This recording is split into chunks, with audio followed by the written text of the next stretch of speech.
Hi, welcome to the player turn video for Lords of the Eastern Reach. In this video, we're going to walk you through a sample turn and show you all the different steps a player does. The first thing you need to know is that Lords of the Eastern Reach is made up of a series of rounds, and in each round, each player will take one turn. Now in this case, we've got a sample game going, and it is now the last player's turn to go in the round, and we're going to demonstrate everything that they do. There are 6 steps in each player turn. The first thing that happens is the start of turn step. In this case, any exhausted troops or army cards are rotated back to their ready state. If you have any buildings that have a start of turn ability, you use them now. The next step is combat, which you have 3 choices. You can adventure, you can attack other players, or you can pass. For this example, we're going to pass, and we'll do combat in a more detailed video later. The next step is drawing resources. The active player takes the resource bag, reaches into it, and pulls out 5 resources. For this demo, we have a stable which forces us to draw 1 additional resource. These are our 6 resources that we've drawn for this turn. We have a gold, we have a good, we have a grunt.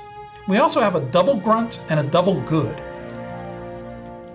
Once we've drawn our resources, we need to look at our hand and see what cards we can build and hire. Our hand has 5 cards. The first 3 cards are buildings. You can tell from the little building icon right there. We have a treasury, an inn, and a farm. We also have 1 troop.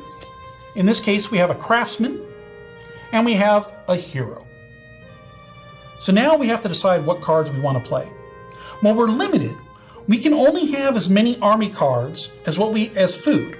In this case, 5 cards. If we want to play more army cards, we have to build buildings that give us additional food.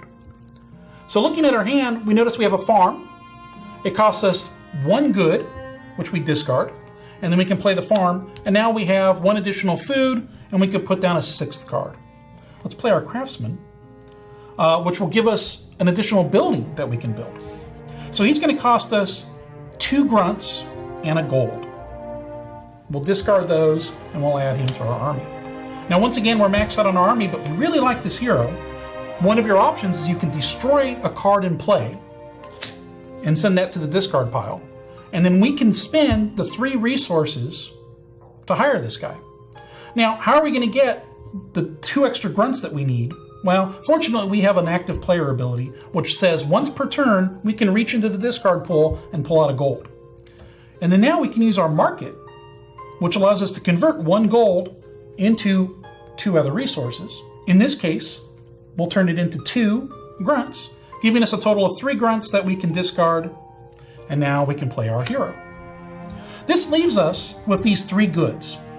Now, what happens next is a reason why you want to pay careful attention to how many resources and what cards you play during your turn. These resources get passed to the next player in line, and they will have an opportunity to play cards from their hand using these resources, even though it's your turn. Once they're done with the resources, they continue to get passed around the table until all the resources are gone or they make it back to the active player. The next step is the discard step. The active player can discard any number of cards from their hand. We'll get rid of that one right there.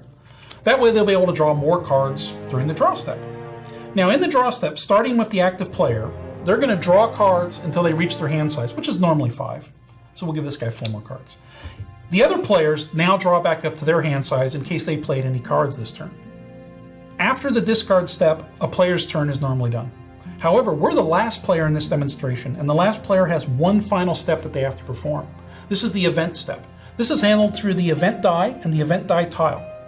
After everyone has discarded and drawn back up to their hand size, the last player rolls this die, looks at the event die tile, and everyone suffers the effect of the event die. Once the event is finished, that ends the round, and the first player will start the next round. Thanks for watching. The next video will cover combat.